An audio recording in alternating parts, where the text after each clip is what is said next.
One arrogant cop. One calm black woman. What began as humiliation on the courthouse steps turned into poetic justice that no one saw coming. The afternoon heat shimmered over downtown Atlanta, the air heavy with the scent of asphalt and exhaust. The courthouse stood tall and dignified beneath the golden haze of the setting sun, its marble steps glowing softly. Aisha Reynolds moved with quiet confidence, her navy suit pressed, her leather folder clutched neatly to her side. Each step echoed calm purpose, then a sharp voice cut through the hum of traffic. "Ma'am, hold it right there." Officer Daniels approached, tall, broad, his mirrored sunglasses catching the light. His smile was the kind that didn't reach his eyes. He gave her a long, assessing look, his gaze lingering on her modest car before drifting back to her face. "This area's for officials only. Ma'am?" he said, his tone thick with false courtesy. Aisha met his gaze steadily. "I am an official," he chuckled, shaking his head. "Sure you are," he said, lips curling. "And I'm the mayor." The laughter that followed was sharp and dismissive. A few people nearby glanced over, then quickly looked away. Aisha didn't flinch. She simply stood there, her expression unreadable, her dignity unbroken. As she adjusted her folder, a small golden badge glinted briefly from inside.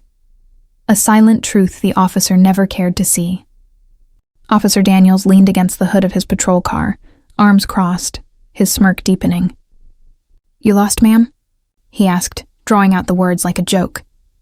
"Or maybe you're here to drop something off for your boss." His tone dripped with condescension.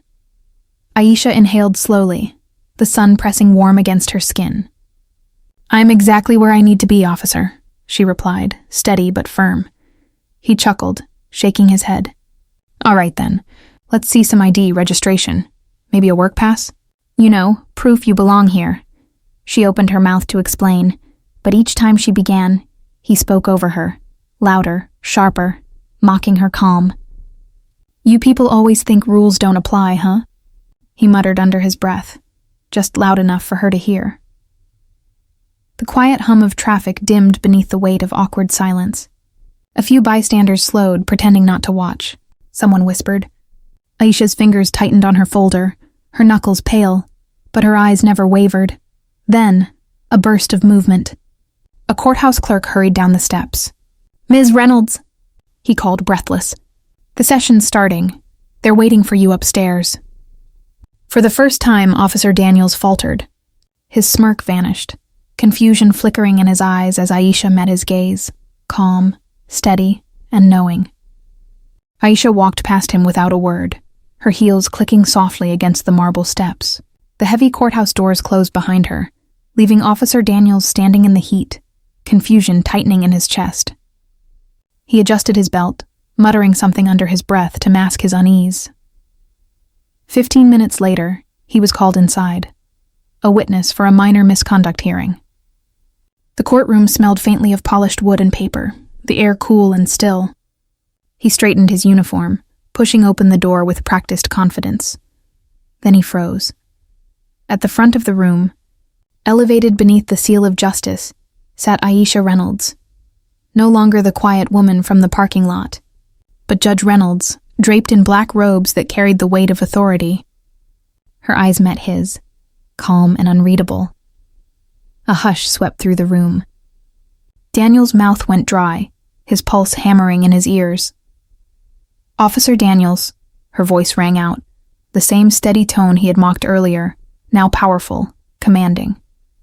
"Please step forward." Every word echoed like judgment itself. He swallowed hard, the realization hitting him all at once. The woman he had belittled now held his fate in her hands. Officer Daniels stood stiffly before the bench, his voice trembling slightly as he gave his testimony.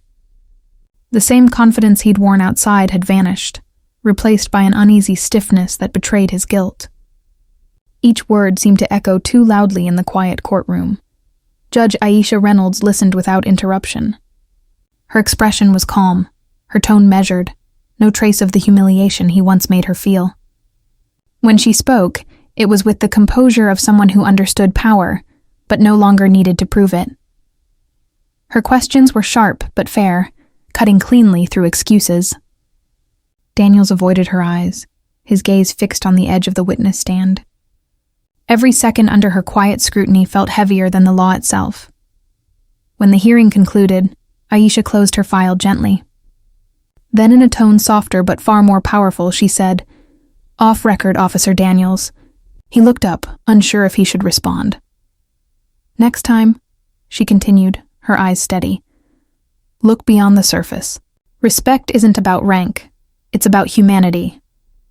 The words hung in the air, elegant and unshakable. Daniels nodded silently, his face pale, knowing those words would follow him far longer than any judgment written on paper. The courtroom emptied slowly, footsteps fading into silence.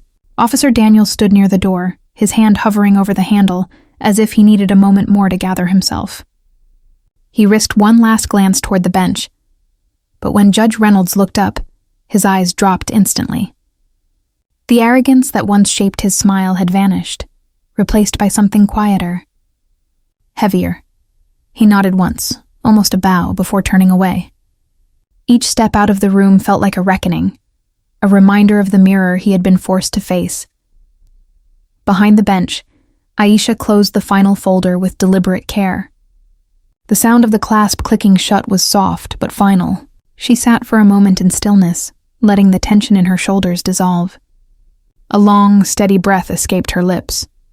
There was no triumphant smile, no satisfaction in seeing him humbled, only a calm, private peace. Justice, she knew, didn't always come through punishment. Sometimes it came through realization. As the sunlight streamed through the tall courtroom windows, painting gold across the wood panels, Aisha whispered inwardly, not as a judge, but as a woman who had endured. Respect isn't demanded. It's earned, one truth at a time.